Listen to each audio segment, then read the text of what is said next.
Yo les gens, c'est Anto COC et on se retrouve aujourd'hui pour une nouvelle vidéo sur Boom Beach.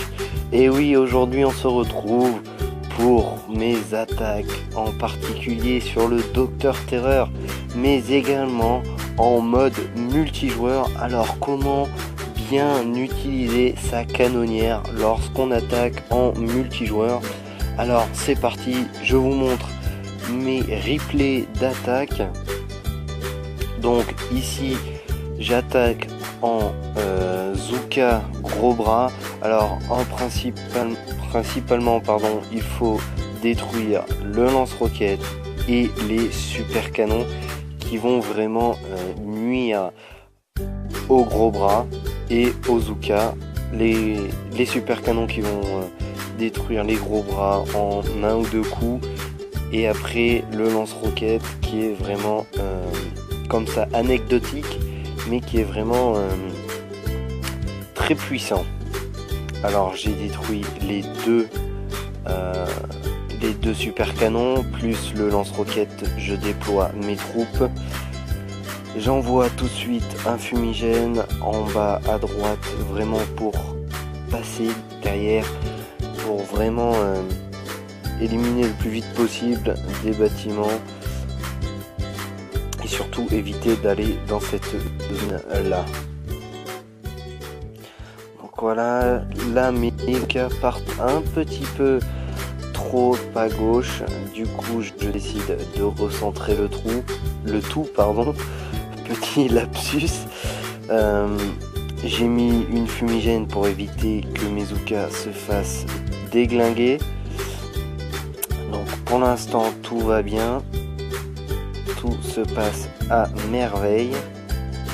Là il faut que je détruise cette tour de snipe et maintenant je suis tranquille parce que les Zuka, les lance-flammes ont vraiment aucun effet sur les Zuka.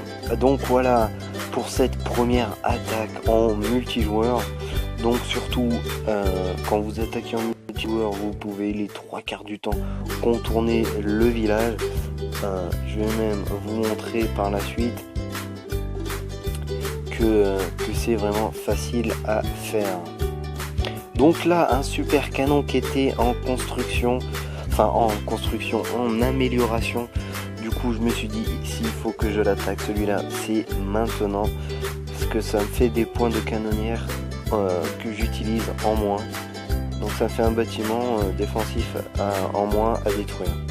Donc là je lance mes gros bras. Vous avez vu que j'ai attendu un chouïa avant de lancer mes lance-roquettes, mes Zuka et pour éviter justement qu'ils se prennent les mines. Là ils vont se prendre les mines, du coup je fais le choix de les soigner. Là ils se prennent 2 mines d'affilée. Donc là je recentre mes troupes sur cette tour de sniper pour vraiment éviter aller à gauche, pour éviter le canon.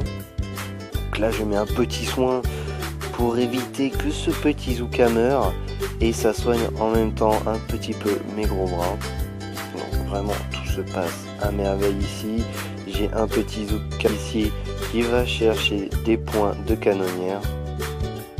Donc non, ça se passe sans aucun problème. Et donc voilà le QG qui tombe.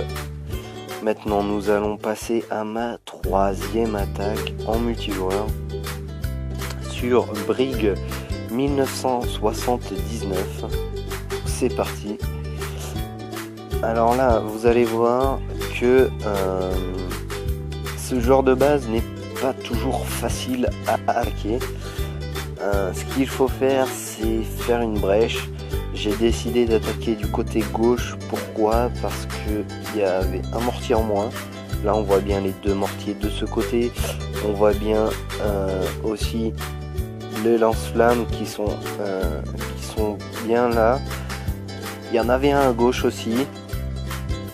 Et j'ai fait le choix d'attaquer à gauche parce qu'on a un canon et une tour de sniper. Il vaut mieux attaquer du côté du canon. Même s'ils font plus de dégâts, ils tirent avec une cadence nettement inférieure à la tour de sniper. La tour de sniper qui est vraiment fait vraiment des ravages. Donc vous allez voir encore une fois que ça va se jouer avec mes Zooka. C'est vraiment avec ça que je finis toutes mes batailles. Pratiquement il me reste aucun gros bras. Donc voilà, j'ai fait ma brèche à gauche, pardon. Et donc là, bon ben là, je vais tout simplement prendre tous ces bâtiments gratuits pour vraiment éliminer ce canon et ce mortier pour vraiment gagner cette base, parce que je pense que ça aurait été vraiment difficile. Donc voilà, je gagne des points de canonnière, j'essaye de détruire ce canon. Donc, le canon qui tombe, maintenant il me manque juste le mortier. J'essaye de soigner un petit peu mon gros bras. Le mortier qui me tire dessus. Et là, je fais le choix de le dégommer. Et là, vous allez voir, ça va se jouer à quelques Zooka, à 2 Zooka. Donc, vraiment, c'est important aussi d'améliorer vos troupes. Parce que j'aurais eu des Zooka de niveau 7 ou de niveau 8. Je sais pas si le QG serait tombé. Mais là, le QG tombe et c'est une victoire totale. Donc maintenant, nous allons passer à ma 4e attaque en multijoueur. Donc sur MPWK, c'est parti. Donc vraiment ici, un gros butin. Et vous allez voir que cette base vous paraît facile. Mais qu'en fin de compte les canons sont bien améliorés, donc ça va être un petit peu problématique. Enfin problématique, ça va être un petit peu plus difficile que la normale. Là on voit le lance-roquette qui est dehors, donc c'est pour moi du pain béni. J'envoie mes gros bras. Là faut surtout pas envoyer vos Zooka, parce que les gros bras là ne peuvent pas se faire tirer par le lance-roquette. Mais les Zooka derrière se feraient tirer et se feraient dégommer en 2 secondes. Donc là, je freeze les 2 canons de niveau 10. Donc c'est vraiment des canons qui commencent à vraiment avoir un niveau très intéressant. Là, je mets une fumigène en attendant que mes Zooka détruisent à droite pour ensuite recentrer mes troupes. Là, j'ai vraiment joué sur les fumigènes. Regardez, là j'en mets encore un. Comme ça, mes Zooka ne se font pas tirer par le canon et ne se font pas tirer par la mitrailleuse non plus. Donc là, c'est vraiment important de bien utiliser ses capacités de canonnière, son tir de barrage, ses fumigènes. Il y en a qui utilisent nécessairement fumigènes pour les guerriers, mais faut les utiliser pour tout. Faut vraiment, c'est vraiment très utile d'avoir ces fumigènes. Là, ça m'a permis de garder un certain nombre de troupes.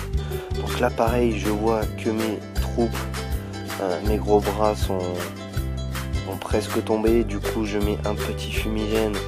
Du coup, mes Zooka vont s'occuper de cette mitrailleuse.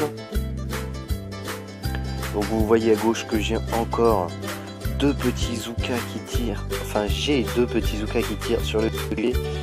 Donc vraiment, c'est sans aucun problème. Regardez encore. Voilà, j'ai essayé de dégommer la tour de sniper. Là, je sais que le village va tomber maintenant. Je sais plus s'il me restait des points de canonnière. Donc voilà, la tour de sniper qui tombe en même temps que le QG. Et là, c'est vraiment un butin énorme que j'ai réussi à avoir. Je sais plus, voilà, 291 276 000 d'or. Ça, c'était vraiment super. Donc voilà, c'est tout pour cette vidéo, pour comment bien attaquer en multijoueur.